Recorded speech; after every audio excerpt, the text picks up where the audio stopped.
Eu sou humano e, portanto, nada do que é humano me é estranho. Assim falava o poeta e dramaturgo romano Terêncio, e assim falo eu, Flávio Ricardo Vassoler, escritor, professor, youtuber e nômade, fiel como os pássaros migratórios.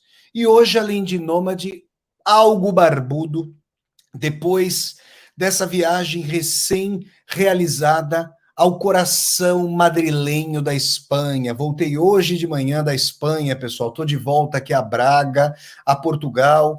Estive com muita satisfação, com muita alegria na nossa formidável Espanha. Logo vocês verão vídeos das viagens de Vassoler por Madrid, puta, por uma cidade tão bonita como Toledo, que fica a cerca de 72 quilômetros ali de Madrid. Vocês que já estiveram comigo, aliás, que vão estar comigo, eu já fui para Óbidos, uma vila medieval murada na orla portuguesa. Agora, Toledo é uma cidade medieval mesmo, toda murada, uma coisa linda, vocês vão gostar muito ali, vou mostrar a vocês a confluência do Islã, do judaísmo e do cristianismo por lá.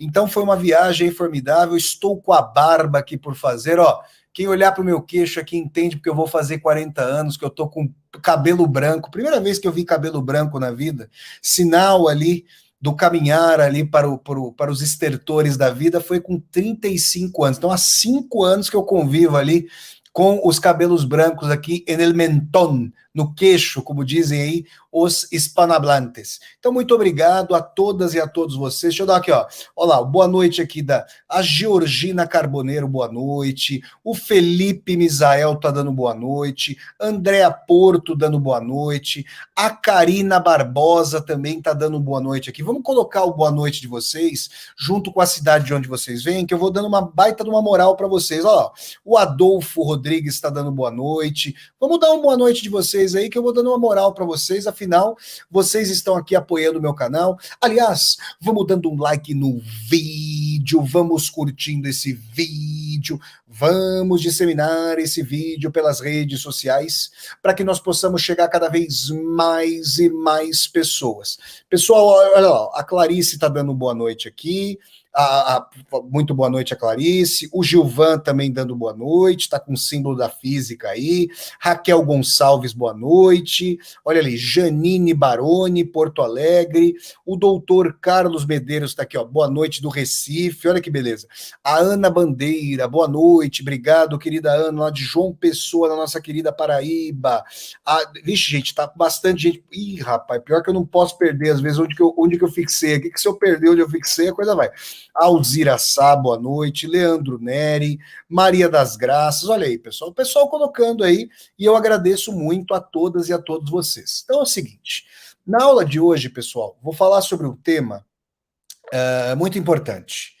A aula de hoje é mais uma aula para nós celebrarmos o bicentenário vindouro de nascimento do grande escritor russo Fyodor Mikhailovich Dostoiévski. É mais uma aula aí para nós celebrarmos esse bicentenário de nascimento de Dostoiévski, e eu espero aí que todas e todos vocês estejam fazendo as leituras de Dostoiévski, percebendo todas essas questões que eu venho debatendo desde o começo do canal do YouTube, avisando que vai ter o bicentenário agora no mês de novembro.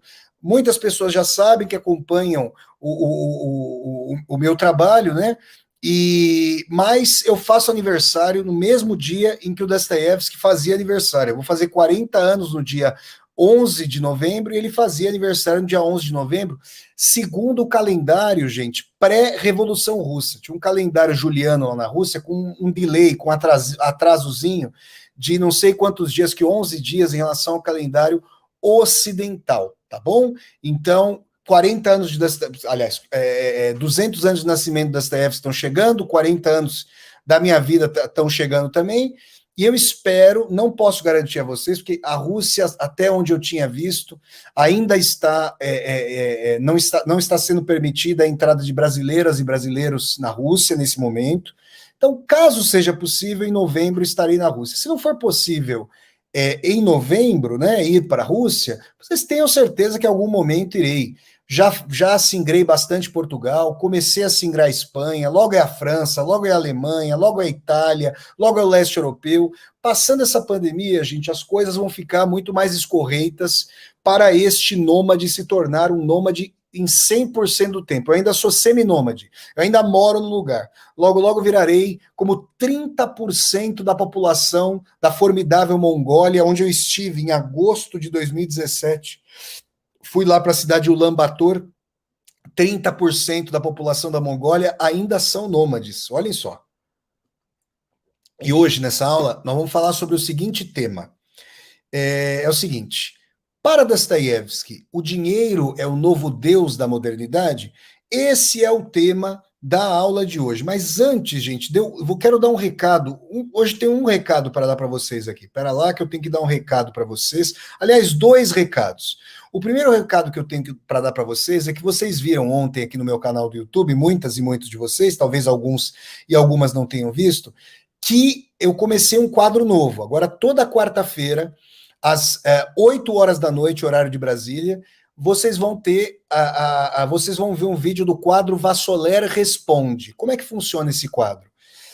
Vocês podem me mandar perguntas no comentário dos vídeos do Vassoler Responde e podem mandar perguntas por aqui. Às vezes eu vou vendo as perguntas. Por exemplo, muitas vezes me perguntaram: ô Vassoler, qual que é a melhor obra para entrar no universo Dostoiévski? Ontem eu respondi no primeiro quadro do Vassoler Responde.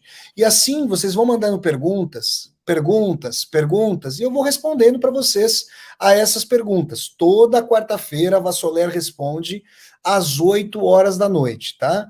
Agora, vem um ponto aqui. Nesse sábado, às 17 horas, horário de Brasília, eu vou fazer um novo Vassoler Responde e ele vai ser com uma estrutura diferente. Olha, se a Geórgia, minha querida amiga Geórgia Alves, escritora pernambucana da cidade do Recife, maravilhosa cidade do Recife, se vocês puderem, se a Geórgia estiver aí, puder mandar um oi, eu dou um flash na Geórgia. Nesse sábado, às 17 horas, horário de Brasília, eu vou fazer um Vassoler Responde ao vivo.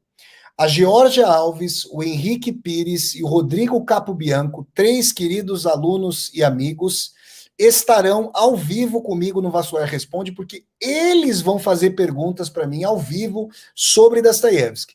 Então, não percam este sábado, Vassoler Responde, eu começo a divulgar aí amanhã, não percam o Vassoler Responde desse sábado com a Geórgia Alves, o Rodrigo Capobianco, o Henrique Pires Filho, em que nós vamos falar sobre Dostoiévski. Eles vão fazer perguntas ao vivo para mim sobre Dostoiévski, tá bom?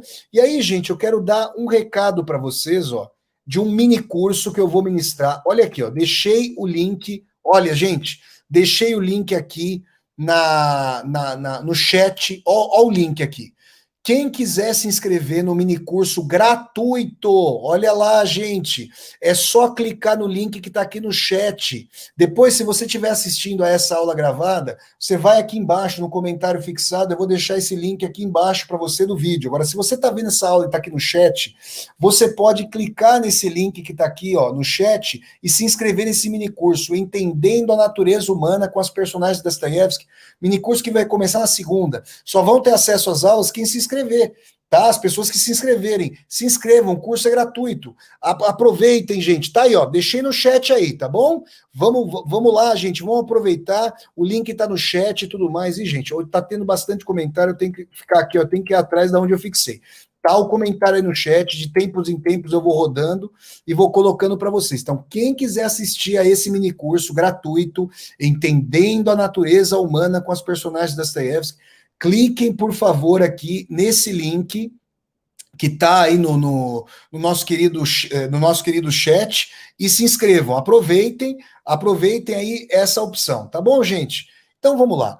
Pessoal, olha, aproveitando aqui o início da nossa aula sobre Dostoiévski, eu quero dizer a vocês muito obrigado, porque ontem nós chegamos a 19 mil pessoas aqui no canal. Parabéns!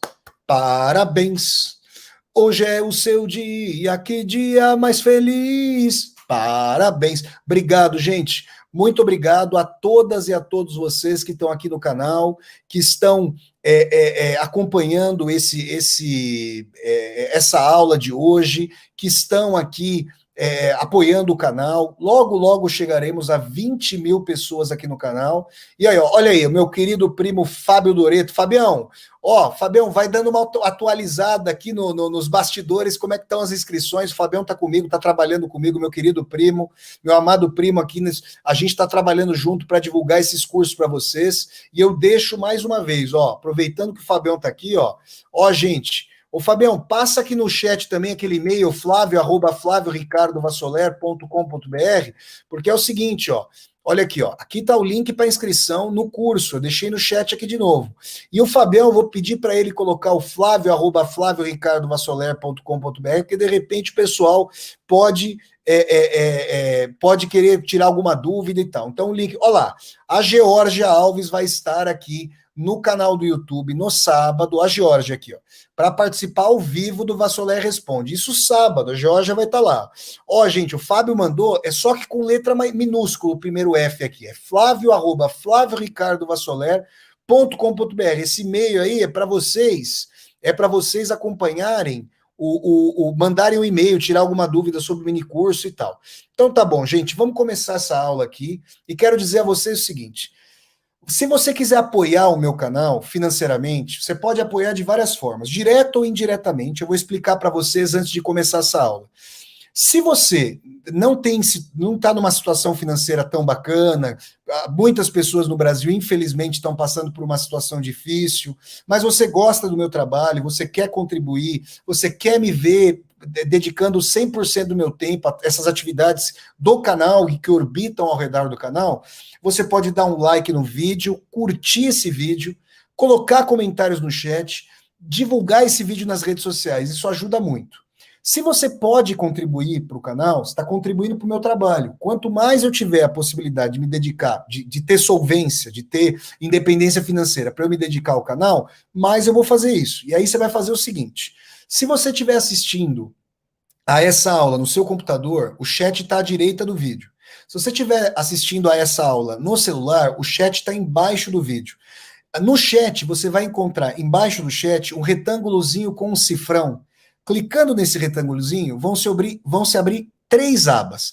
A aba do Super Sticker, que é uma saudação paga, a aba do Super Chat, que é uma pergunta paga, e a aba do Tornar-se Membro.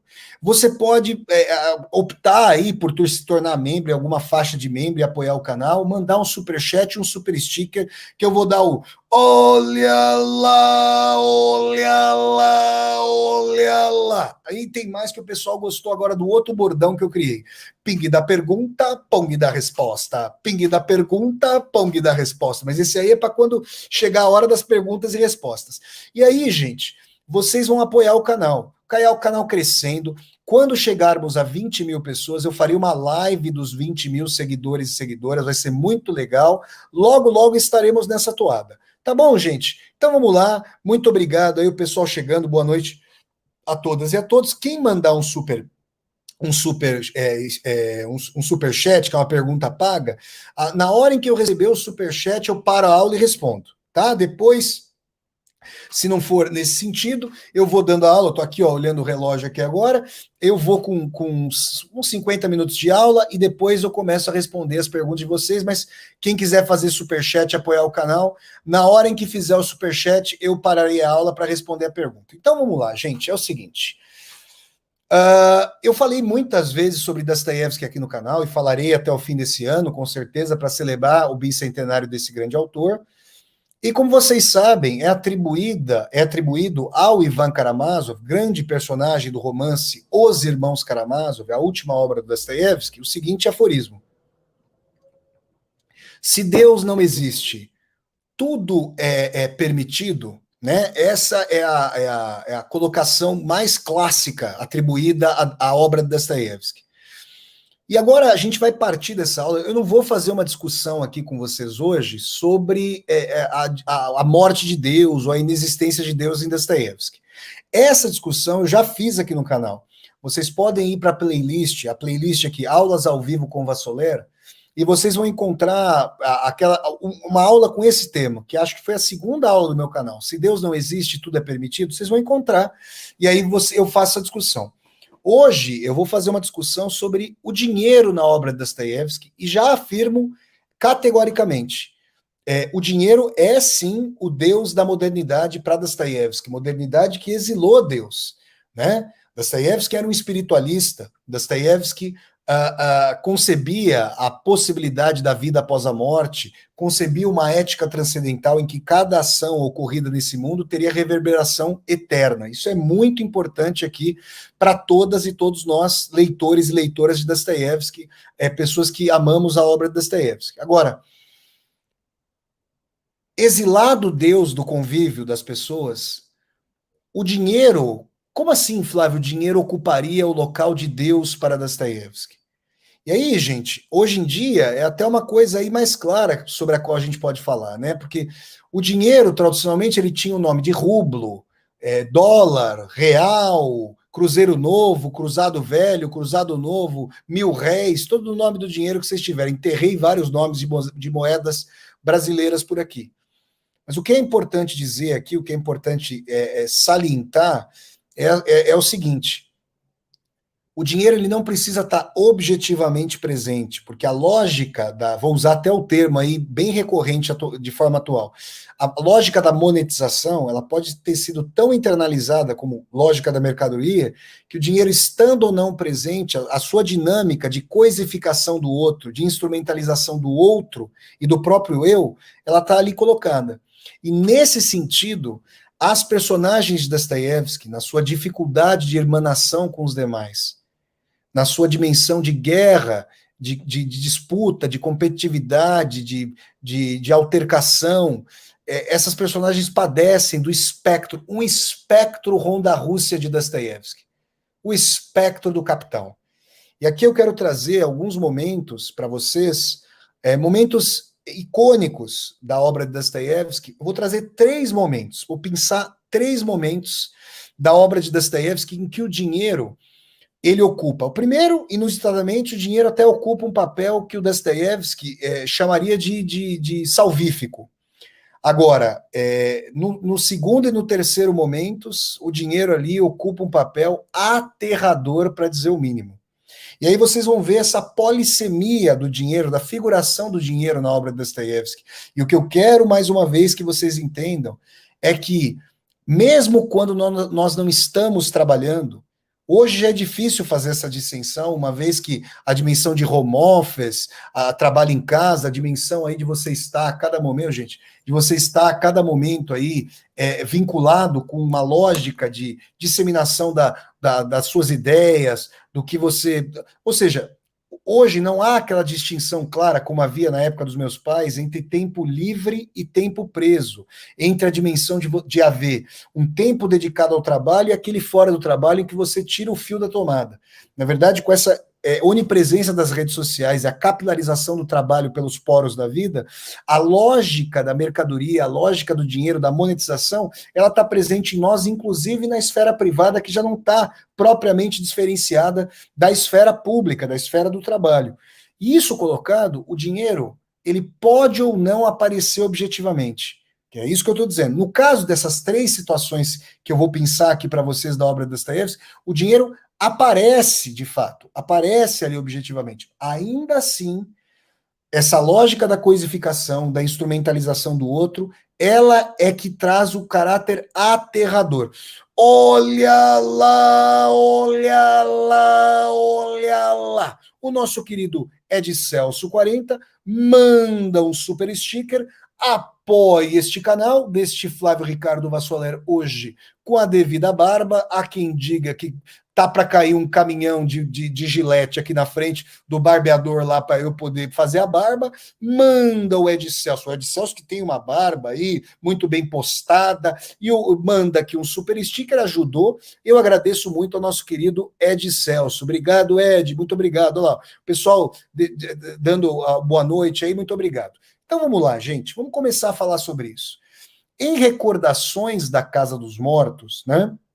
Essa obra que eu considerei no Vassoler Responde de ontem, a grande porta de entrada para a obra de Dostoiévski, que é a obra que ele escreve ali depois do período durante o qual ficou preso na Sibéria, justamente como detento político, condenado por ter feito parte do círculo de Pietraszewski, um círculo de revolucionário que se contrapunha à monarquia czarista, à servidão na gleba, que queria estabelecer uma república socialista na Rússia. Dostoiévski faz uma reflexão do caráter, nesse momento, do caráter liberal do dinheiro. Vejam, quando vocês ouvirem uma pessoa falando do capitalismo liberal hoje, tentem não engasgar, porque o que menos existe hoje nesse turbocapitalismo neoliberal é o liberal do neoliberal. Concorrência verdadeira dos grandes capitais, com grau de concentração de renda e o grau de lobismo nos mais diferentes estados ao redor do mundo para acabar com legislação trabalhista, para acabar com previdência social, aliás, coisas sobre as quais eu falei na aula passada aqui do meu canal. Não está escrito no gibi, como justamente diria o meu bom e saudoso pai.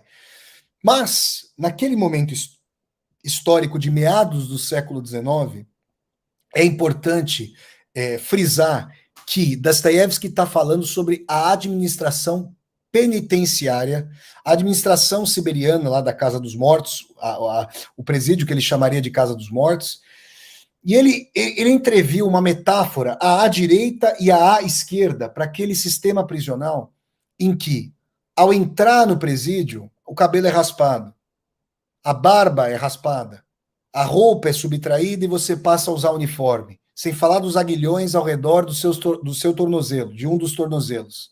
Aliás, até de arrepiar, gente, quando eu fui lá para o Museu Casa Dostoiévski em São Petersburgo, e no subsolo tinha as correntes que o aguilhoaram, uma coisa de arrepiar, alaranjadas pela oxidação ali, obviamente, do tempo.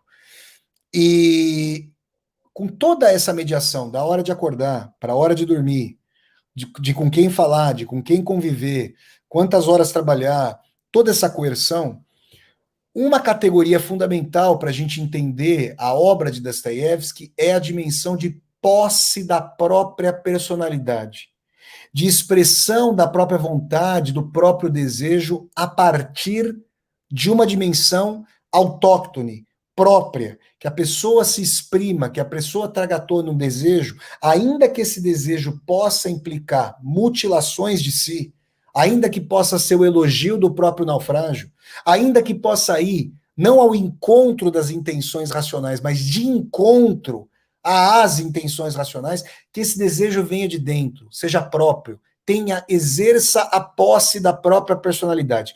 Isso, em Nietzsche, no grande filósofo alemão Friedrich Nietzsche, vai dar em vontade de potência. Né? E no Freud, a gente pode falar do id, das pulsões freudianas. Aliás, Nietzsche e Freud, Sigmund Freud, dois grandes leitores da obra de Fyodor Dostoiévski.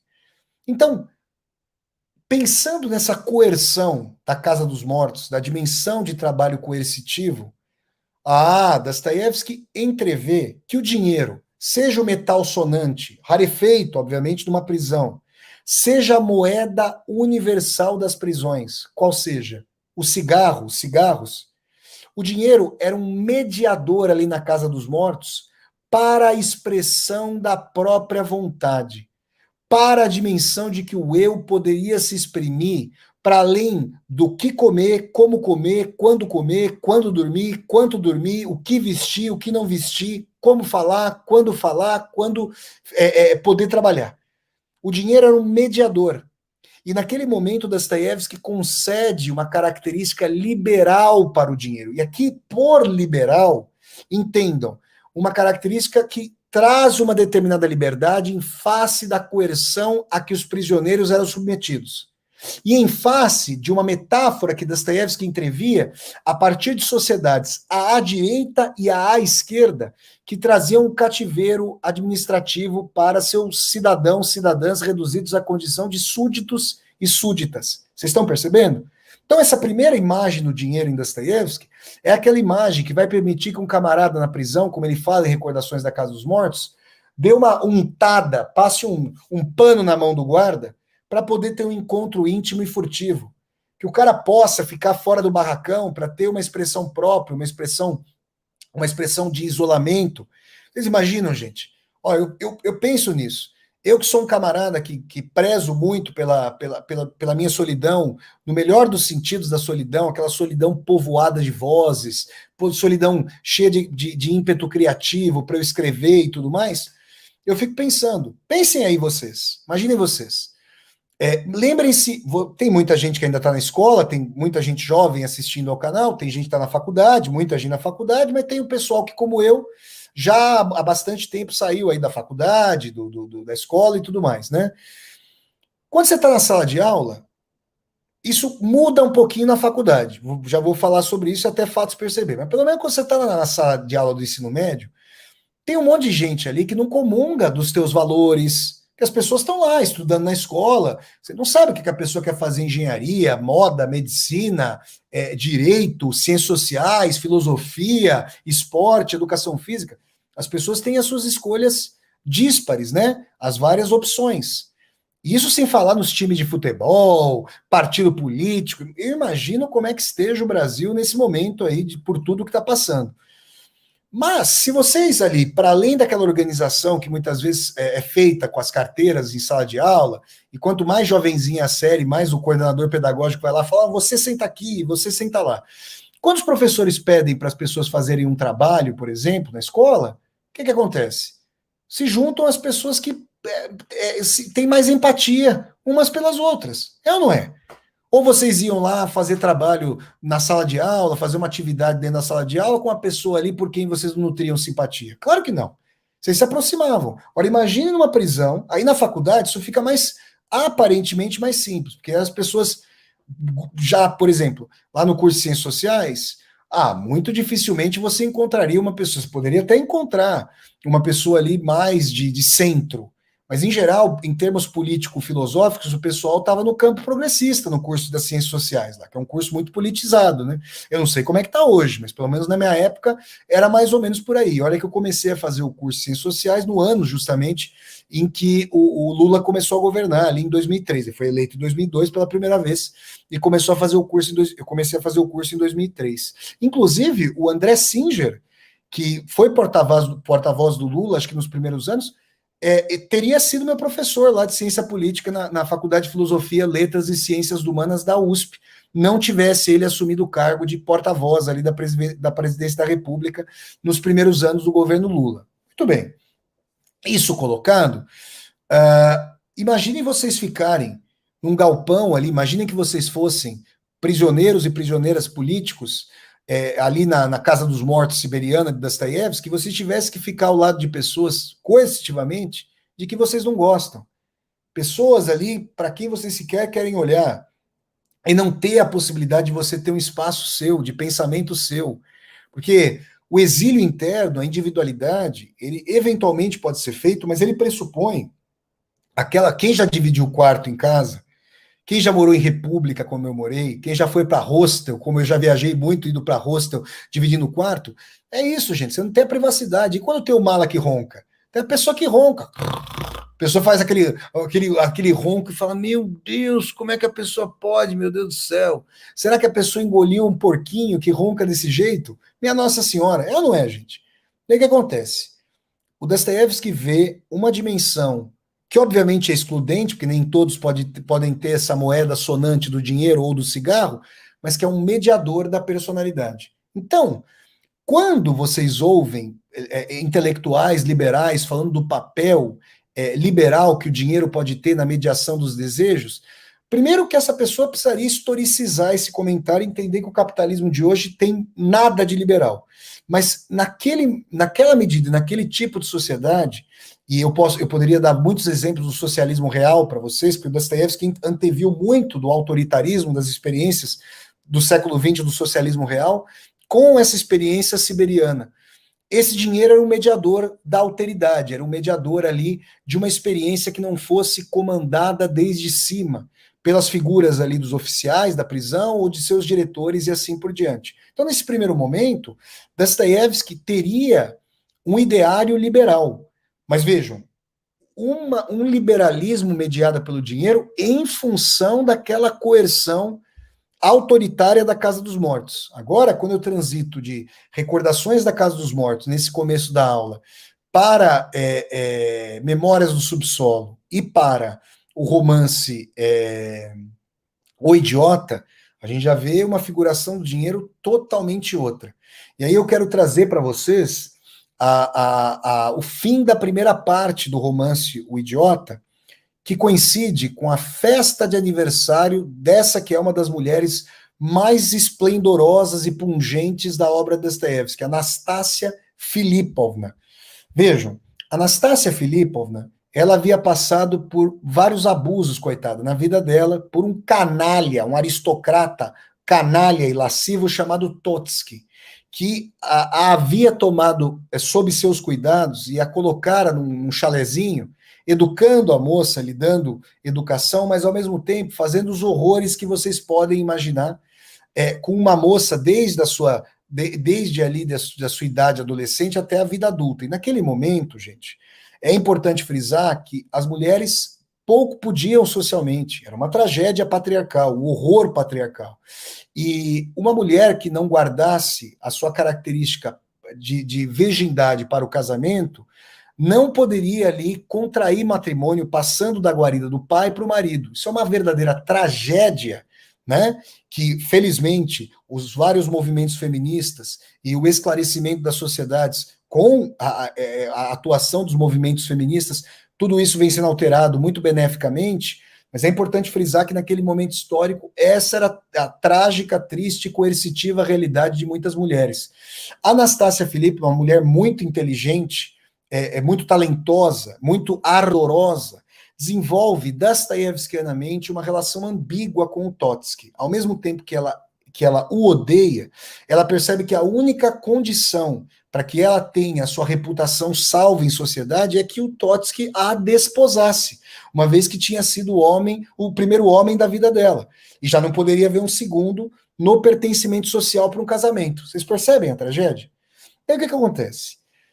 Existe, na casa da família Iepanchin, que é uma família lá importante, que faz parte do romance O Idiota, agora não vem ao caso explicar tudo isso, tal, mas existe um rapaz que trabalha como, digamos, secretário do general Iepanchin, que é o Gania. Esse rapaz é um rapaz ambicioso, também ardoroso, que entrevê a possibilidade do casamento com Anastácia Filipovna como justamente uma dimensão de que ele subiria na vida, ele teria ali mais oportunidades, mais dimensões aí para se estruturar na vida. Então, ou seja, o Gania colocava a figuração da mercadoria, do dinheiro, como a figuração por excelência para galgar espaço na sociedade, como infelizmente a sociedade demanda de nós, e a gente, pelo menos a comunidade aqui do canal, eu estou certo de que vocês se incomodam profundamente com esse grau de coisificação a que a sociedade atual nos submete. Mas é importante dizer o seguinte, que o general Iepanchin está tentando mediar o casamento o casamento da Anastácia com o Gania, porque ele entrevia em uma de suas filhas, nomeadamente em Aglaia, uma possível esposa para o Totsky. Aí vocês veem uma dimensão terrível, porque se Totsky já fizera o que fizera com Anastácia Filipovna, como é que um pai poderia imaginar que ele seria um bom marido para sua filha? Mas aí, naquelas relações monetizadas, mercantilizadas, de uma sociedade nobiliárquico burguesa, nessa transição da nobreza para a burguesia, de um feudalismo ali russo para a eclosão de um capitalismo, nós temos essas tenebrosas negociatas. Mas acontece o seguinte, se tem uma coisa que a Anastácia não é leviana e ingênua, que ela é muito inteligente. E o que acontece? Ela inventa uma história das mais tétricas no dia do seu aniversário. Ela pega uma montanha de dinheiro, que é o dinheiro do seu dote, né? O dote ali estava sendo administrado pelo Totsky. O dote o que que era, gente? Aquela quantia de dinheiro que a figura do pai ou o pai passavam. Olha lá, olha lá, olha lá. O nosso querido Oscar Alencar manda um super sticker, apoie esse canal e eu dou meu muito obrigado, nosso querido Oscar. Valeu, Oscar, valeu, irmão, muito obrigado. Vamos lá. E aí acontece o seguinte, né? A Anastácia Filipovna, ela pega o pacote do dote, dinheiro que ela havia obtido com Ragozin, essa figura sumamente materialista que está ali no romance, não vai entrar aqui na minha explanação, mas que é uma figura importante ali da obra, e a Anastácia pega esse dinheiro, leva para o aniversário. Parece que o aniversário vai transcorrer bem, mas quem já conhece a obra de Dostoiévski sabe que é o famoso aquele varrer de folhas pelo vento é o prenúncio da tempestade. Já viram as folhas sendo varridas no meio-fio na rua, gente? É porque vem tempestade, vem chumbo grosso de chuva por aí, não vem, gente? Em determinado momento, Anastácia Filipovna escancara o seu legítimo ressentimento com relação ao Totsky, né? Trata ali como ele deveria ali receber, né, as suas críticas lancinantes, mas ela sabe que o Gania está fazendo uma especulação com ela. Ela sabe, na verdade, que o Gania, de coração, quereria se casar com a Aglaia. Mas a Aglaia ficou indignada porque o Gania não abriu mão do casamento da Anastácia para se casar com ela. O Gania queria uma garantia. Pô, se eu for largar a Anastácia, eu não vou ganhar aquele dote, então que a Aglaia me dê uma segurança de que vai se casar comigo. Você percebe? É a famosa roleta, a roleta russa. Olha o movimento do dinheiro. O Karl Marx, lá no Capital, ele descreve o circuito da mercadoria, não vai dar agora para eu fazer uma análise de como Marx descreve o circuito da mercadoria, que guardaria mimese com a forma elíptica, e lá no meu livro, Dostoiévski, a dialética, fetichismo da forma, utopia como conteúdo, eu falei bastante sobre essa dimensão da forma elíptica para entender o movimento de Memórias do Subsolo, agora estou falando do romance O Idiota, né? A Anastácia cria uma situação em seu aniversário para colocar o Grania entre a cruz e a espada, na frente de todo mundo ali. Mas olha o que ela faz. Ela pega aquele pacote com aquela dinheirama, já ouviram essa expressão, gente? Aquela dinheirama. Ela pega aquele pacote, aí deixa no centro da sala. Aí ela vai lá, pega aquele metal, agora me esqueço o nome daquele. Não é um tição, mas é um metal com que você revira a brasa na fogueira, né? Para atear o fogo, para alimentar o fogo. Ela pega esse tição, vamos dizer assim, ó. Ela pega esse tição e ela fala o seguinte: vocês estão vendo esse pacotaço de dinheiro aqui? O Gania, ela o revela na frente de todo mundo. O Gania só quer se casar comigo para no dia seguinte me subordinar e pegar o dinheiro para ele. É por isso que ele quer se casar. Mas agora, perante todas e todos vocês, eu quero dizer, ele terá esse dinheiro. Mas para ele ter esse dinheiro, ela vai e todo mundo faz. Ela joga o dinheiro na fogueira e fala: vai, Gania, pega o dinheiro. Se você, sem luvas, sem usar o tição, queimando suas mãos, se jogar nessa fogueira e pegar o dinheiro, tudo que você salvar desse dinheiro que não for chamuscado, que não for queimado, vai ser seu. Agora você vai ter que mostrar para todas e todos que estão aqui que você não é valor de uso. Você não é a singularidade, você não tem a personalidade não vendável, você é o valor de troca por si só.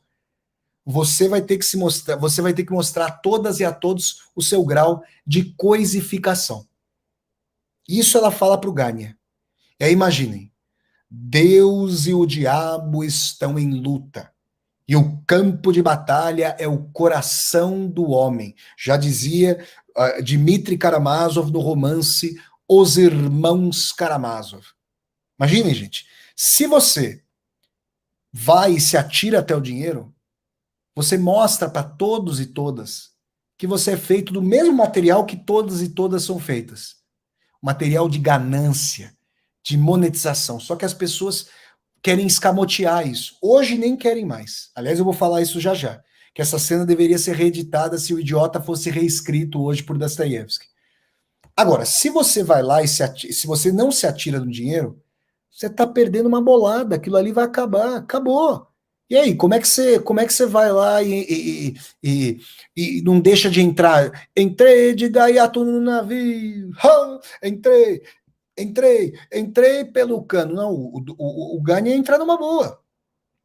E o Dostoiévski trabalha com esses dois extremos.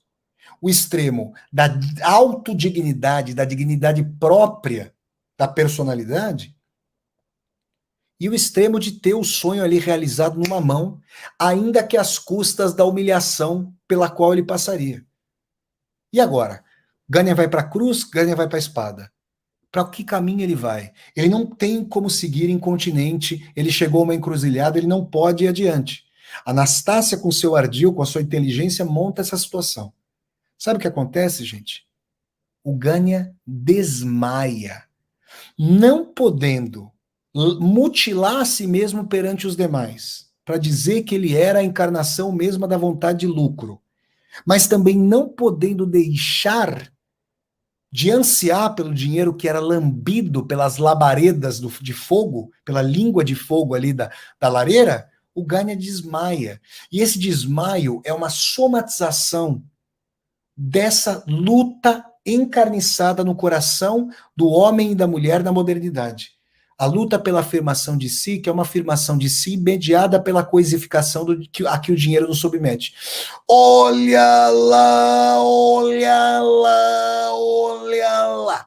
A nossa querida Alzira Sá manda um super sticker, está com uma foto aqui com olhos castanhos cor de mel. Muito obrigado, nossa querida Alzira Sá. Manda um super sticker. Eu agradeço muito a nossa querida Alzira e peço a vocês, façam como a Alzira, façam como as pessoas que estão mandando super stickers e super chats. Muito obrigado, pessoal. Vamos lá. Então, nesse momento de recordações da Casa dos Mortos, começo da década de 1860 para final da década de 1860, quando Dostoiévski publica o romance O Idiota, nós temos, vocês percebem, uma radical reversão do papel do dinheiro em meio à obra de Dostoiévski. O dinheiro de mediador da vontade, da expressão da própria personalidade, o dinheiro passa a ser uma dimensão de subordinação. O nosso querido Karl Marx, autor, já falei do Capital aqui, ele falava sobre o fetichismo da mercadoria. Ele fala isso no 4º capítulo do livro 1 de O Capital. Tem toda uma seção nesse 4º capítulo sobre o fetichismo da mercadoria. E o que é o fetichismo da mercadoria? Ali no meados do século XIX, o Marx está escrevendo o Capital. O Marx está escrevendo o Capital, aliás, no mesmo momento histórico, na mesma quadra histórica, na década de 1860, quando Dostoiévski está escrevendo aí Recordações da Casa dos Mortos e o romance O Idiota. No mesmo momento, são contemporâneos ali. E as missões coloniais da Inglaterra, da França, de outros países coloniais, odiosas missões coloniais, nem preciso dizer, né, gente, de rapina dos países estrangeiros, o continente americano é todo fruto disso aí, elas mandavam antropólogos, e esses antropólogos, contra as intenções meramente coloniais das potências europeias de então, começaram a aprender as alteridades salvíficas, esse relativismo cultural salvífico nos outros países. Olha lá, olha lá, olha lá. O Aldisley Nunes manda um superchat, agradece pela aula, e eu agradeço a você, Aldisley, pelo apoio aqui a este meu canal do YouTube. Um grande abraço, meu amigo. Muito obrigado, Aldisley. Valeu, irmão. E aí tinha esses antropólogos nas missões ali, né? E o que acontecia? Eles falaram sobre características da construção do totem, em face dos quais alguns povos se ajoelhavam.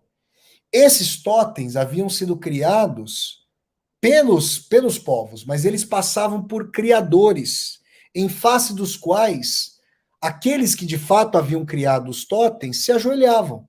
Então existia ali uma relação de criação de um totem que, na verdade, assumia uma característica humana, e aqueles que eram seus criadores os entreviam como o totem sendo um deus, uma entidade que os dominava. O Marx chamou isso, e aliás a antropologia de então chamou isso de fetichismo, colocar um fetiche, colocar uma questão de domínio, e o Marx entendeu que quem fazia esse papel na sociedade moderna por excelência era das Kapital, o capital. O capital e dinheiro, gente, um dia eu ainda faço. O que tal um tema de uma aula? Qual a diferença entre dinheiro e capital na obra de Karl Marx? Isso é um tema para toda uma aula.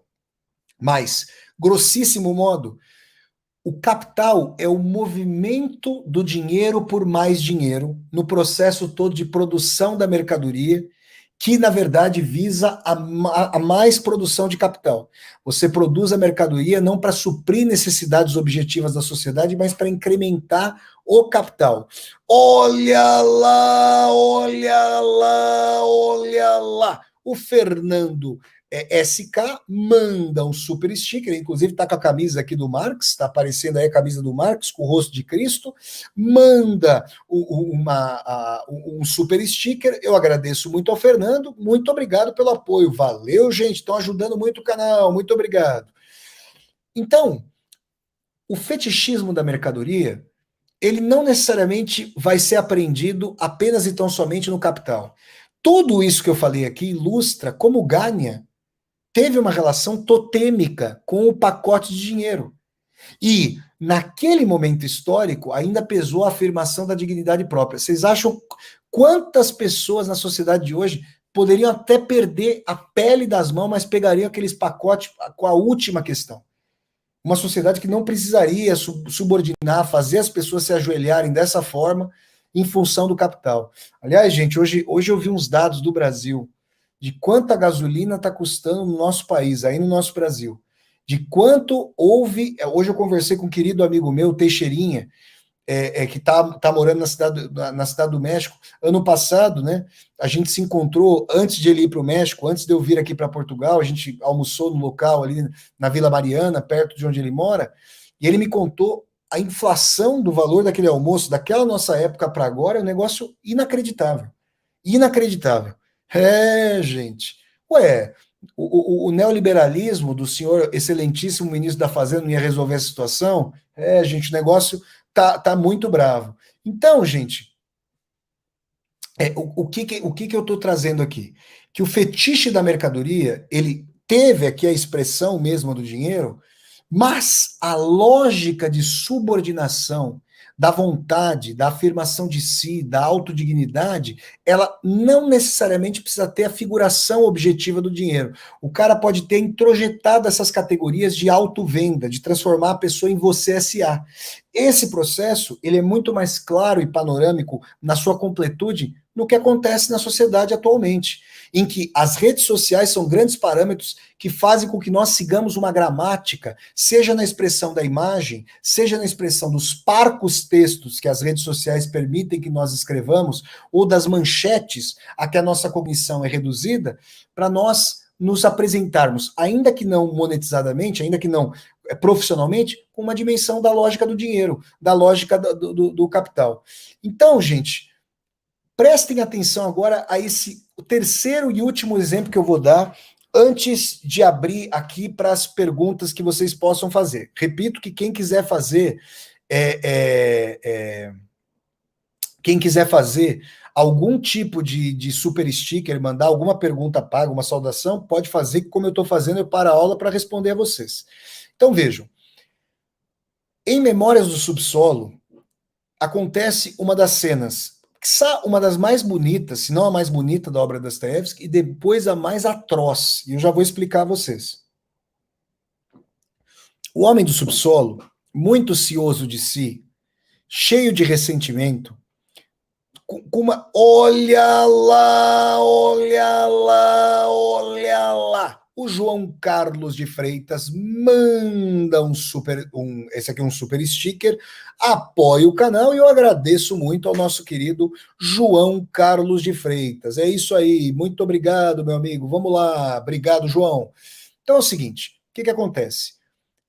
O Homem do Subsolo, ixi, olha lá, olha lá, olha lá. O pessoal tá pródigo hoje. A nossa querida Alice Rainer também manda um super sticker. Eu agradeço a nossa querida Alice Rainer, que é filha da minha também querida Elvira Macedo, que assiste a todos os cursos que eu venho ministrando. Obrigado, gente. Então vamos lá. O Homem do Subsolo, muito inteligente, não conseguia lidar com as pessoas. Ele não conseguia ser maná, ele não conseguia ter relações com as pessoas que não fossem relações pautadas em cabos de guerra. E aí acontece o seguinte: o homem do subsolo, ele diz que não precisa de ninguém, sente-se mais inteligente, mas ao mesmo tempo pressupõe na sua articulação discursiva a presença desse outro que está ali sempre ao seu redor. Mesmo que não esteja objetivamente presente, o homem do subsolo está sempre conversando com alguém. Ele é narrador personagem da novela Memórias do Subsolo. Se ele fosse tão altivo, se ele fosse assim, tão independente em relação aos demais, ele não ficaria pedindo toda hora que pudesse se encontrar com seus muito amigos, né? Que de amigos não tinham nada. Da sua época de escola. Pessoas que o desprezavam. Pessoas que não se preocupavam com ele. Pessoas que pensavam em quanto ele ganhava, em como ele se vestia, onde ele morava. Gente, eu quero dizer um negócio para vocês. Olha lá, olha lá, olha lá. O nosso querido Rony Cortex, que está sempre apoiando esse canal, manda um super sticker e eu mando um grande abraço para o nosso amigo Rony Cortex. Obrigado, Rony. Valeu mesmo, irmão. Muito obrigado. Gente, é o seguinte.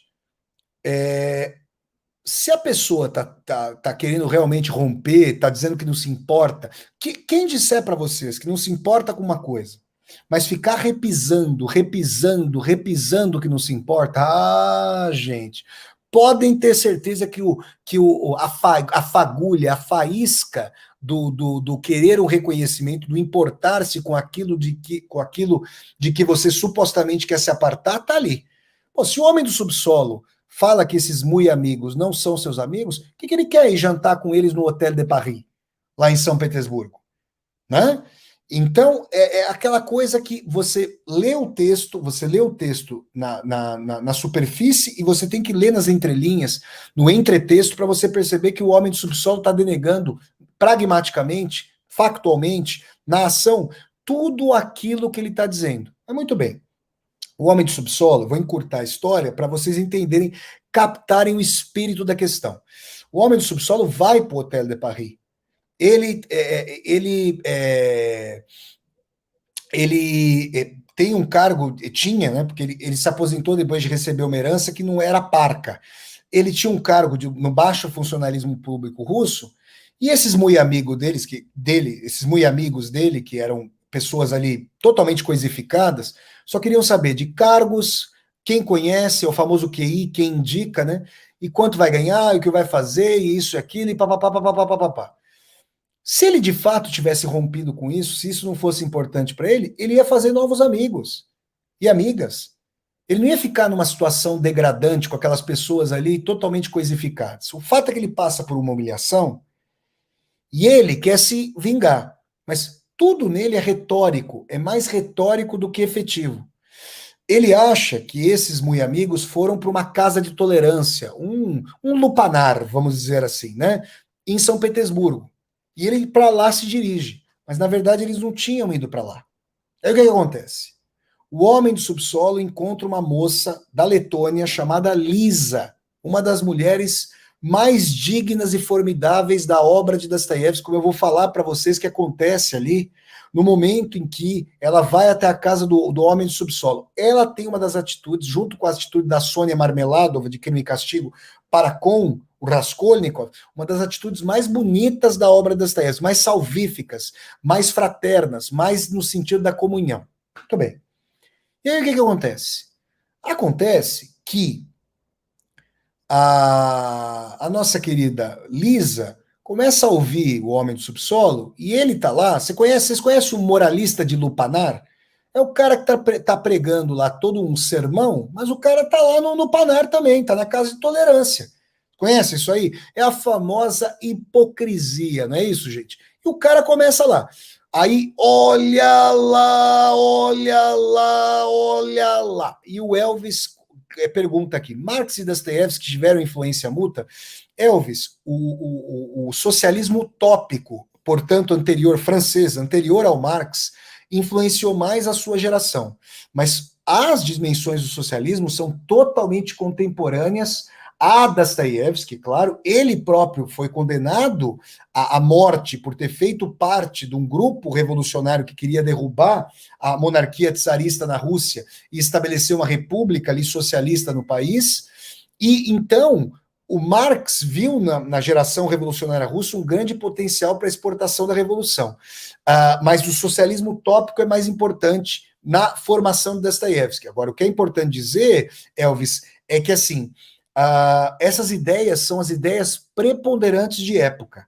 Então, independentemente da leitura rente que um tenha feito do outro, a importância de dizer que isso é como uma nuvem de ideias que perpassa os mais diversos pensadores com as mais diversas características ali em meados do século XIX, tá bom? A Lisa começa a ouvir o Homem do Subsolo ali no prostíbulo, e ele começa a dar lições que ela deveria sair, que ela não deveria estar lá.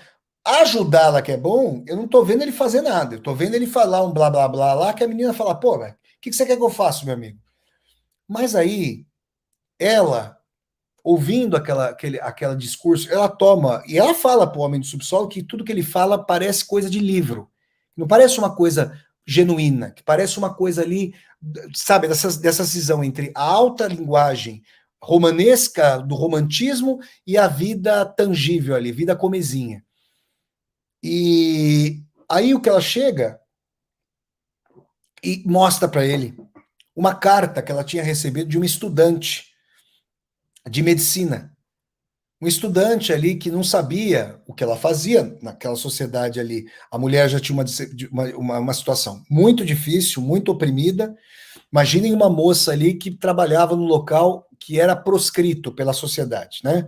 Toda a opressão que a mulher sofria então, naquela quadra histórica. E aí ela mostra essa carta do estudante que estava interessado nela, que queria apresentar os pais para ela, ou seja, ela poderia ali sair de uma dimensão de ser explorada de maneira atroz, onde estava, e de eventualmente poder contrair matrimônio, que era uma situação ali de pensar num momento em que a mulher teria, mediada pelo casamento, uma proteção, uma vez que sequer podia trabalhar. Em muitos lugares tinha que pedir autorização, uma coisa, situação totalmente atroz, terrível, né? Pedir autorização para poder trabalhar. Naquele momento, o homem do subsolo sente comiseração. Sabe por quê, gente? Ele pega e ele dá para Lisa o endereço dele. Como que para dizer? Olha, venha me visitar, vamos conversar no local aí mais humano. Vocês percebem, não? Então, por mais que ele tivesse ali uma dimensão ali revanchista, competitiva, torpe, ele sentiu comiseração pela moça. Ele quis ali partilhar um momento de ternura, fraternidade, solidariedade. Só que tudo é muito fogo fato, tudo é muito fogo de palha na vida do nosso homem do subsolo, nosso anti-herói das memórias do subsolo. Sabe por quê? Lembra que eu falei para vocês aqui que ele tinha ido para o Hotel de Paris? Ele foi, ele deixou de pagar o funcionário dele, o Apollon. E aí o Apollon não queria fazer o trabalho com dignidade, porque paga que eu faço meu serviço. Que é isso? Tá achando agora que eu vou perder meus direitos trabalhistas e vou apoiar? Ô Flávio, eu tô esquecendo aí que muitos das camadas populares, infelizmente, não se rebelaram quando acabou a CLT. Pois é, gente. Pois é, pessoal. Pois é. Mas não era o caso do Apollon. E aí o que que acontecia? O Apollon, ele estava lá e ele ficava espezinhando com altivez, o homem do subsolo. Ficava olhando ali por entre a porta, dizendo: eu sei que você tem que me pagar e eu demando isso, só que eu não vou te pedir. Você tem que cumprir a sua obrigação. E o homem do subsolo começa a dizer que o Apollon era seu dominador. Dominador? um cara que precisa do salário. Você vê como essas figurações são inversas. Nesse momento em que o homem do subsolo diz se sentir opresso, tragicamente oprimido pelo Apolon, passando ali a história, chega a Lisa. E a Lisa, ela chega para contar para o homem do subsolo, eventualmente, o que tinha lhe acontecido, se tinha tido algum progresso no contato ali com o rapaz, com quem que a estava cortejando, mas um momento de amizade, de ternura, para dividir uma coisa. Só que o homem do subsolo passara por mais um desgaste, mais uma humilhação. E numa das conversas mais tocantes da obra de Dostoiévski, o homem do subsolo ele não aguenta, ele não tem contato humano direito. E ele está exasperado. E a Lisa tá lá, ele ao mesmo tempo que se sente tocado, ele já não consegue lidar mais com a questão das pessoas, ele começa a chorar na frente dela. Ele começa a chorar. E enquanto ele está chorando, por tudo que ele havia passado, todas as humilhações, humilhações que ele via como humilhações, porque ele não precisaria passar por isso se ele ressignificasse, se ele olhasse, olha, o mundo não precisa ser esse, a vida não precisa ser essa, eu não preciso dar valor para esse tipo de coisa. Mas não era isso que ele fazia, não era isso que ele fez. Então, ele começou a chorar. E na lógica dele, o relacionar-se com a relação com o outro sempre pressupõe o queda de braço, a disputa, o flanco aberto para uma punhalada. Ele acha que a Lisa vai. Agora, se ela percebesse o ardil que ele teve de ser um moralista ali, porque ele tinha sido humilhado e queria humilhar, ela poderia dizer: tá vendo? Você foi lá para me espizinhar, para zombar de mim, mas agora eu tô aqui, ó, e tô te vendo sofrer. Ela poderia, pela lógica dele, maltratá-lo, que eventualmente aquela coisa de julgar os outros por si mesmo, né? Do que ele eventualmente teria feito. E aí, gente, aí é que aconteceu. Aconteceu que, bem ao revés do que ela imaginava que fosse acontecer, bem ao revés de uma dimensão revanchista, competitiva, taliônica, ardilosa, vingativa, vocês sabem o que a Lisa faz? Ela vai, se abaixa, porque ele estava ali chorando ao resto do chão, o abraça e começa a chorar junto com ele, como que para consolá-lo, estendendo a mão para a amizade, repartindo o pão antes de oferecê-lo. É uma cena tocante, muito bonita, em que parece que houve, numa obra da qual, em meio à qual nós não esperaríamos isso, em que parece que houve a quebra da lógica de retroalimentação do fetiche da mercadoria, da guerra de todos contra todos. Naquele momento, a gente entrevê uma comunhão em Dostoiévski.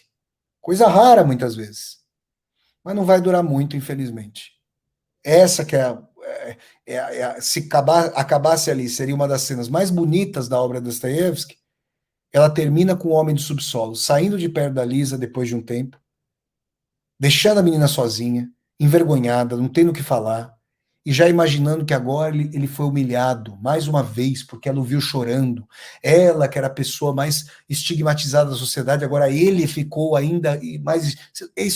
Ele ficou rebaixado perante ela. Ou seja, ele não consegue imaginar as situações. E isso é o caso de muitas pessoas na nossa sociedade. Nós somos socializados para imaginar o seguinte: no máximo, alguém horizontalmente colocado. Acima de nós, não. E, se possível, sempre abaixo.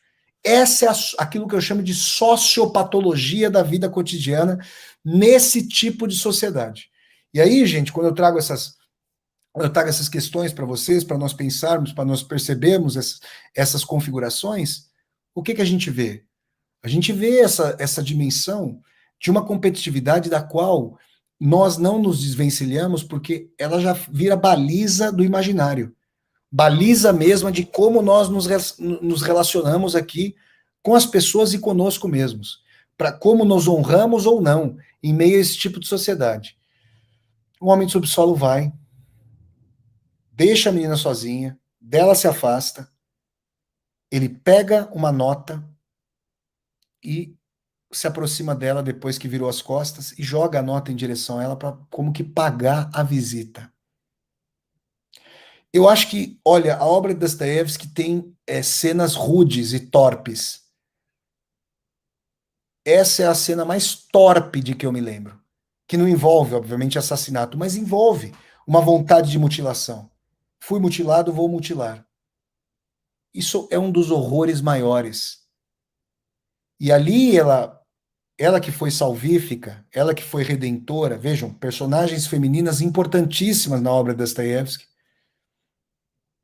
ali ela vai embora. E o que o homem do subsolo poderia fazer?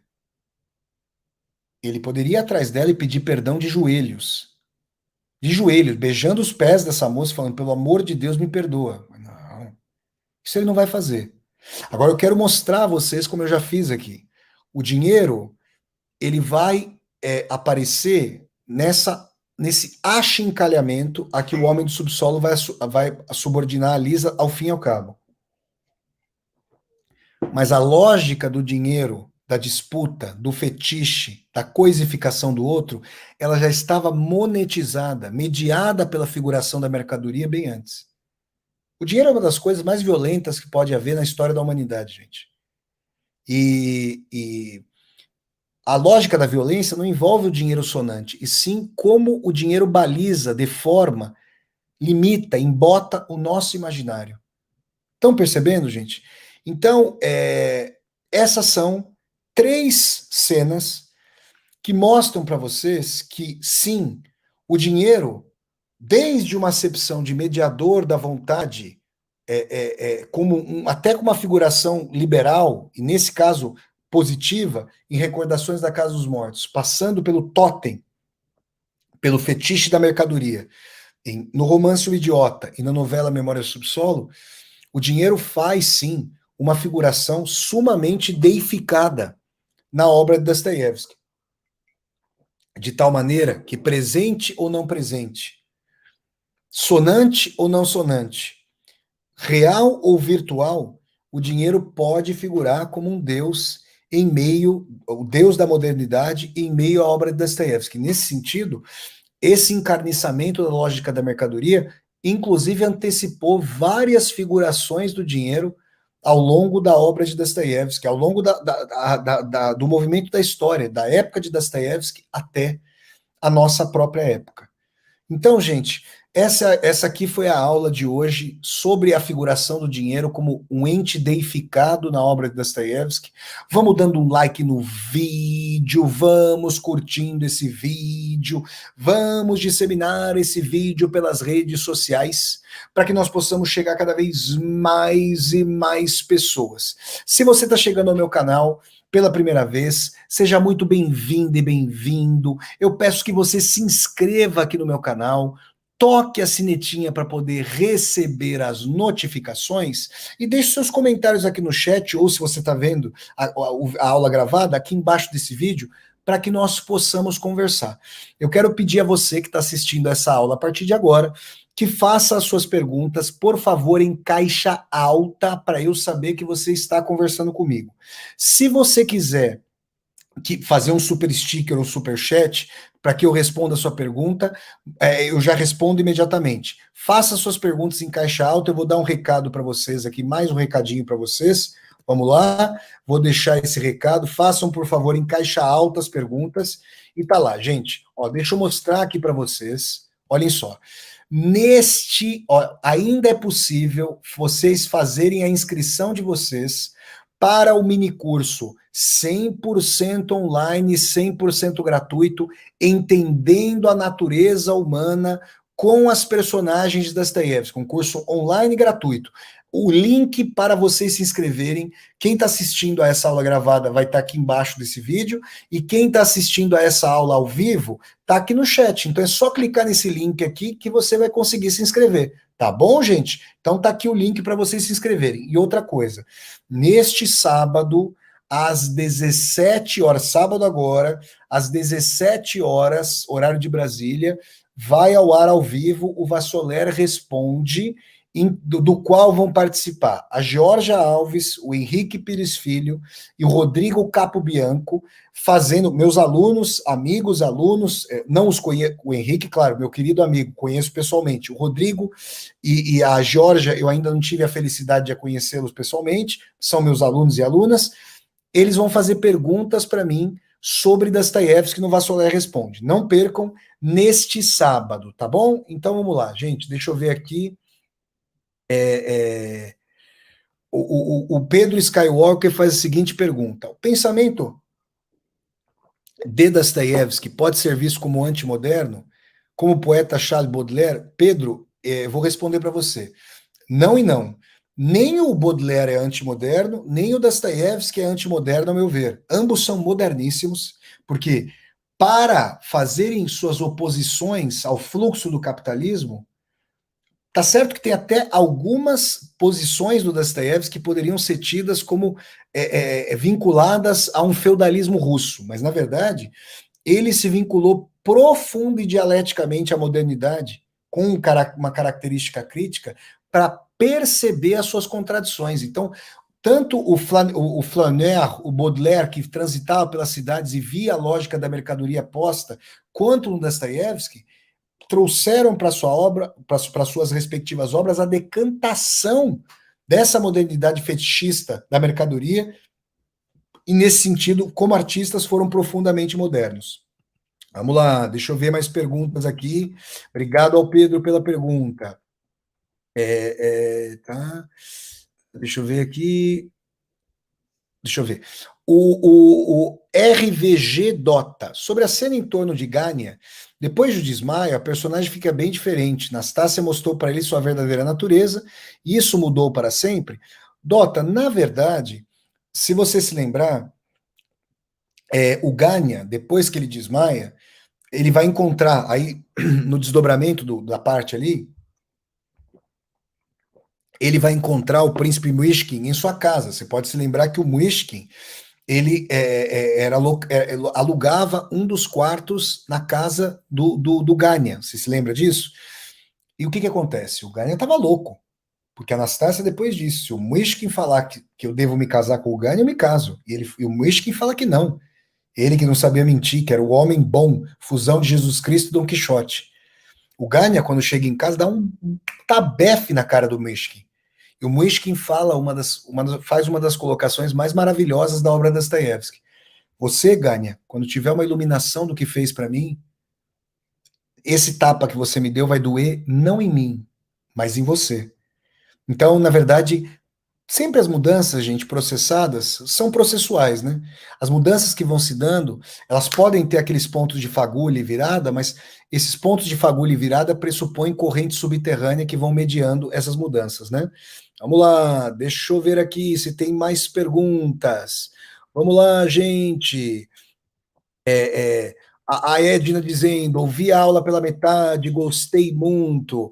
A Karina Barbosa, show, não li ainda Dostoiévski, mas vou começar com o sugerido, Recordações da Casa dos Mortos. A Laura dizendo que gosta muito do meu trabalho, muito obrigado, Laura. O Gilberto, valeu, professor, ótimas considerações sobre esse escritor tão admirado, valeu, gente, vamos lá, deixa eu ir vendo aqui para vocês, ó. Deixa eu ver aqui, a Edna está falando assim, não consegui saber como fazer um depósito. Poderia me dizer? Edna, é o seguinte, eu expliquei aí no começo da aula, repito agora. Aqui embaixo do chat da aula, você vai encontrar um retângulozinho com um cifrão. Quando você clicar nesse retângulozinho, vão se abrir 3 abas. A aba do Superchat, a aba do Super Sticker e a aba do Tornar-se Membro. Então você pode contribuir dessas maneiras aí, tá bom? A Elda está perguntando: oi, Vassolero, olá, querida. Por que o homem do subsolo é tão arrogante? Elda, sabe que sob a arrogância de muitas pessoas se esconde uma profunda insegurança. Porque subestimar as outras pessoas, sem sequer conhecê-las, tomando para si um narcisismo estúpido como o do homem do subsolo, é uma dimensão de que talvez por debaixo dessa retórica tão segura de si, tão cheia de si que ele traz, tem ali aquela bexiga que, se tomar uma furadinha, murcha, como aconteceu ali. essa sucessão de humilhações a que ele foi submetido, sendo que ele colocou a cabeça na própria guilhotina, essa sucessão vai mostrando quão inseguro ele era por sob essa capa de arrogância, né? Vamos lá, vamos chegando aqui, vamos ver aqui mais pessoas, vamos ver se tem mais pergunta aqui. Deixa eu ver. Aí, pera lá. O Guilherme, não seria possível prever a reação do homem subsolo após a demonstração de afeto, visto que já havia sido estabelecida a personalidade dessa personagem? Sim, Guilherme. Quando a gente lê o Memória, é uma boa colocação. Quando a gente lê as Memórias do Subsolo, a gente percebe que ele tem atitudes bastante reiteradas, cíclicas, de abertura e fechamento. Parece uma sanfona, né? Abre e fecha, e se ressente. Agora, canalha daquela forma como ele agiu com a Lisa, ele não tinha sido até então. Então, realmente é lamentável, né? Olha lá, olha lá, olha lá. A nossa querida Alessandra Sanches, uma querida amiga, assiste a todos os cursos que eu ministro, com essa foto bem bacana, com girassol, tomando um girassol van Goghiano, salvificamente van Goghiano, tomando o lugar de seu olho esquerdo, manda um super sticker, apoie esse canal e eu agradeço muito a nossa querida Alessandra Sanches. Muito obrigado, querida, um grande abraço para você, um grande beijo para você, muito obrigado. Vamos lá, vamos ver aqui, deixa eu pegar aqui, vamos ver. A Regina, olha lá, olha lá, olha lá. A Regina Namura manda um super sticker, eu agradeço muito a nossa querida Regina Namura pelo apoio. Muito obrigado, querida, muito obrigado mesmo. Vamos lá.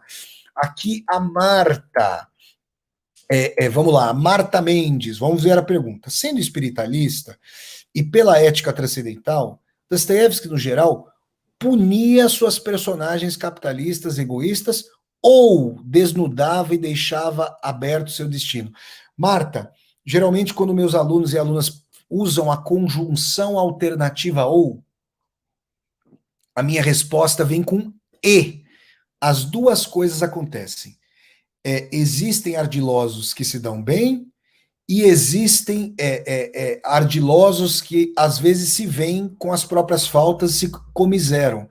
Vejam, se Dostoiévski trouxesse uma punição pura e simples para todas as personagens ali que coisificavam os demais, ele estaria fazendo obras adocicadas numa época em que essa lógica do dinheiro dominava e perpetrava. Ao mesmo tempo, quando as personagens demonstram fagulhas de consciência, elas entram em choque com suas próprias determinações ali coisificadas. Muito obrigado, querida. Olha lá, olha lá, olha lá. A nossa querida Edna Diniz, que está chegando ao canal hoje, já se torna membro do canal. Eu agradeço muito a nossa querida Edna. Um beijo para a Edna, um beijo a todos vocês. Olha aqui a nossa querida Isabela Ramos, do Rio de Janeiro. Vamos lá. No Homem do Subsolo fica clara a perda da solidariedade junto com a vaidade gerada pelo capital. Querida, ele não tinha capital, né? A perda da solidariedade diz respeito a uma dimensão de que ele não conseguia se irmanar com as pessoas. Ele, na verdade, tinha vontade de estar em contato com os demais, mas não conseguia abrir mão do jogo coisificado. A lógica do capital está nele e não nos bolsos. Hoje isso fica muito nebuloso com o capitalismo agindo em canais diferentes. Como isso é pior? Olha, Isabela, eu diria para você que muitos pudores antimercantis das personagens de Dostoiévski hoje não seriam pudores, porque a lógica mercantil do fetiche da mercadoria foi se naturalizando, se decantando como baliza mesmo do cotidiano. Então, realmente é uma situação encarniçadíssima. Hoje a gente assiste a uma mercantilização de si, a que as pessoas acabam sendo subordinadas e submetidas, porque com essa perda de direitos sociais, de proteções, a pessoa precisa sobreviver, lutar para sobreviver a cada momento. Vocês imaginam que uma pessoa, num trabalho totalmente precarizado, ela não sabe, não é quanto ela vai ganhar no fim do mês. Ela não sabe quanto ela vai ganhar no fim do dia. E essa pessoa vai ter que mediar. O Oscar Wilde costumava dizer o seguinte: só há uma classe Grande Oscar Wilde, autor irlandês. Só há uma classe que pensa mais em dinheiro do que os ricos. Ora, são os pobres. Você já viu uma pessoa que é pobre não ter que pensar em dinheiro a cada momento para tentar sobreviver? E isso destrói a possibilidade da pessoa ter uma parcimônia, né? Aí a Clarice, gosto muito das suas aulas, ainda não li Dostoiévski, mas pretendo ler, inclusive para aproveitar mais os cursos. Maravilha, Clarice, muito obrigado, querida, que bom. A Silvaneide, Flávio, se o dinheiro é o novo Deus da modernidade, qual seria o novo diabo?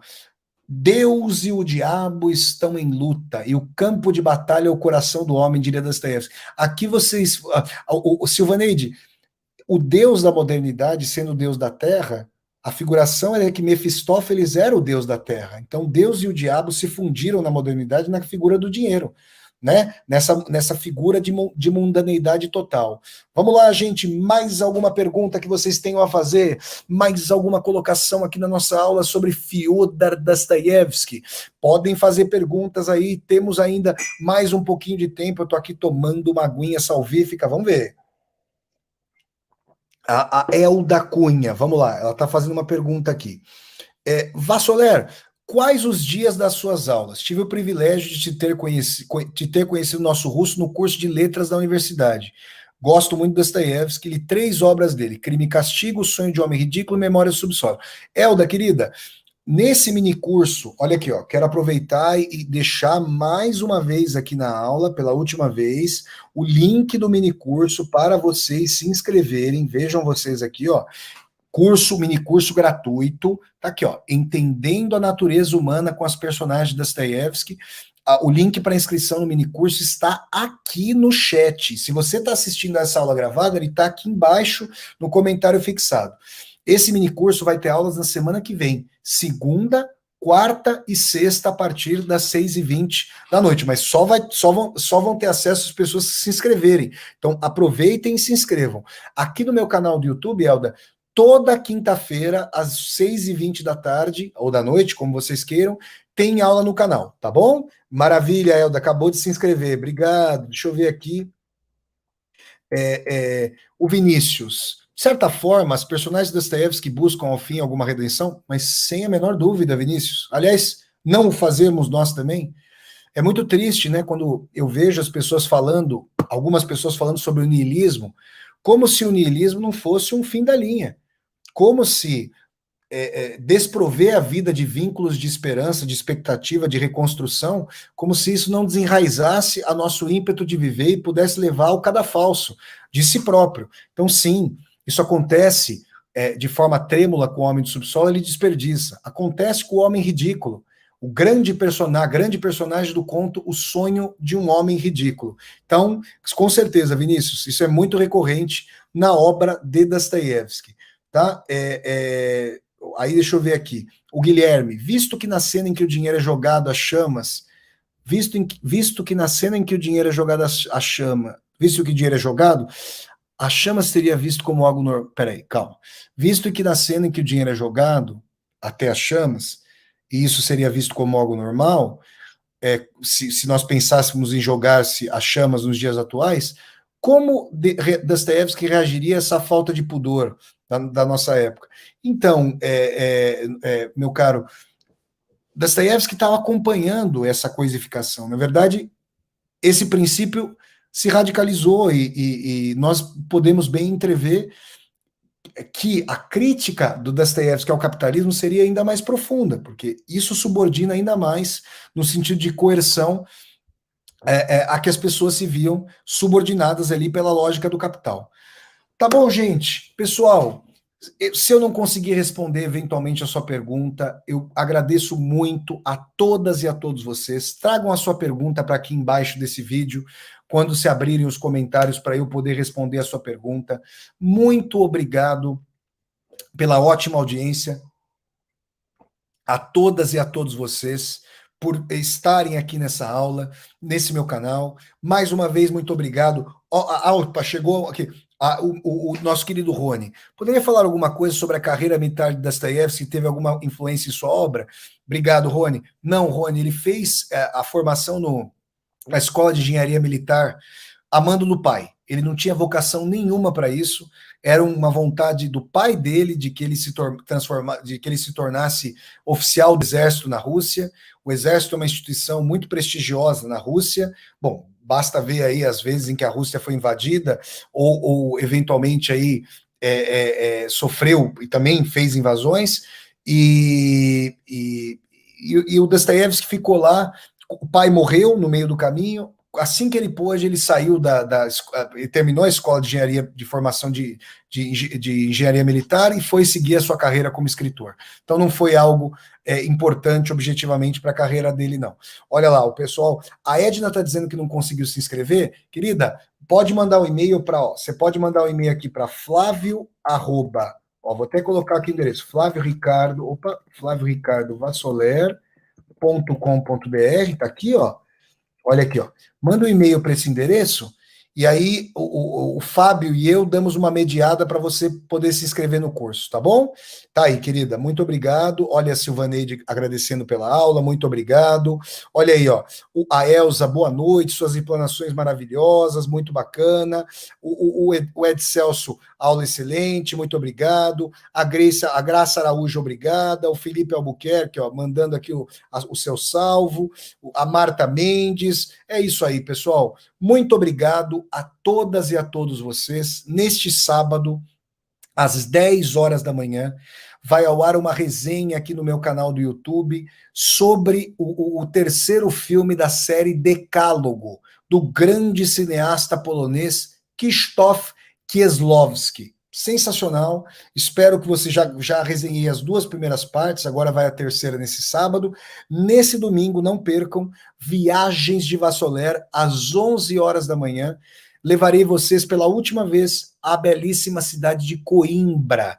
Desvelaremos novas belezas, novas maravilhas na cidade portuguesa de Coimbra, para depois irmos a Aveiro, a Veneza portuguesa, depois iremos a Évora, onde fica a Capela dos Ossos, aí a Óbidos, uma vila medieval, para então chegarmos à Espanha, Vale, Madrid e Toledo. Aguardem Viagens de Vassoler. Então é isso, pessoal. Um grande abraço a todos e a todas vocês, pessoal. Tchau, gente. Valeu, pessoal. Até a próxima, gente. Muito obrigado a todas e a todos. Tchau, pessoal. Até a próxima. Valeu, valeu.